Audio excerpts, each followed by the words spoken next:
আজকে রাত্রিবেলা বানিয়েছিলাম বিরিয়ানি, চিকেন বিরিয়ানি। একদম সহজ পদ্ধতিতে আমি আধ ঘন্টার মধ্যে বানিয়ে ফেলি, যেটা আমার মেয়ের খুবই প্রিয়। সন্ধেবেলা এখন কুটুসকে একটুখানি সাইকেল চালানো শেখাচ্ছি। এটা আমাদের এখন সন্ধেবেলার রুটিন হয়েছে।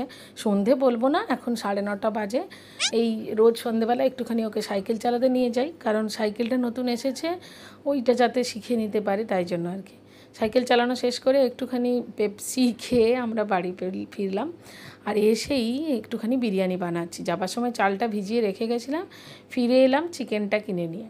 এসেই আগে তেল আর নুন দিয়ে ভাতটাকে বসিয়ে দিয়েছি একটু গরম মশলা দিয়ে, আর এদিকে মাংসটা ম্যারিনেট করছি। একটু বেরেস্তা, নুন, দই, আদা রসুন বাটা, একটু বেরেস্তার তেল, একটুখানি ঘি আর একটু কেওড়া জল দিয়েছিলাম।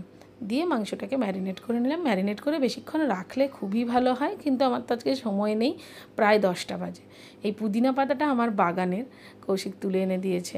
আর এখানে চালটাও ভিজে গেছে, এখন ভাতটা করে নেব। তো ভাতটা মোটামুটি এই 80% মতনই সেদ্ধ করলে হয়ে যাবে। আর এই যে জলটা একদম ফুটলে ভাতটা করতে হবে। এবার বেরেস্তার যে তেলটা ছিল সেটা ওই কড়াইতে ট্রান্সফার করে ভেজে রাখা আলুগুলো একটু ভেজে নিয়েছিলাম, আর চিকেনটা যে ম্যারিনেট করেছিলাম ওটা সব কিছু দিয়ে দিলাম। ভাত আর চিকেন একসাথে হয়ে যাবে। ওই ভাতটা 90% সেদ্ধ হলে এর মানে ঝাঁঝরির মধ্যে তুলে নিয়েছি। এখানে দুধ, ঘি, কেওড়া জল, গোলাপ জল, একটু মিঠা আতর একটা জায়গায় করেছি, আর একটা জায়গায় একটু রং দিয়ে দুধের মধ্যে মিলিয়েছি, একদম 1 চামচ দুধের মধ্যে।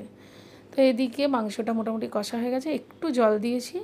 এবার ভিডিওটা অন করতে ভুলে গেছি, ওপর থেকে ভাতটাও দিয়েছি, আর একটুখানি ওই ঝোলটা তুলে রেখেছিলাম ওটা উপরে দিলাম, ওই গুলে রাখা দুধটা দিলাম, পুদিনা পাতা একটুখানি ওপর থেকে দিলাম, আর দেবো বিরিয়ানির মশলাটা। আমি এখানে এভারেস্টের যে ওই 10 টাকার প্যাকেটটা হয় ওটাই কিনে এনেছিলাম।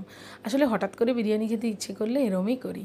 তো তারপর ওই বিরিয়ানির মশলাটা দিয়ে দিলাম, আর তারপরে ওপর থেকে দিয়ে দিলাম একটুখানি বেরেস্তা। ব্যাস হয়ে গেছে।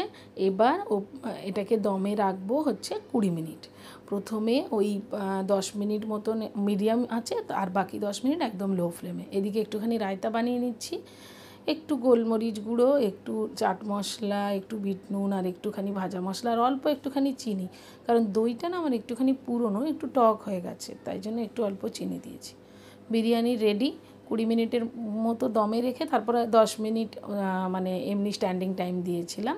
তো বিরিয়ানি একদম রেডি হয়ে গেছে। দেখো আলুটাও কি সুন্দর দেখতে হয়েছে।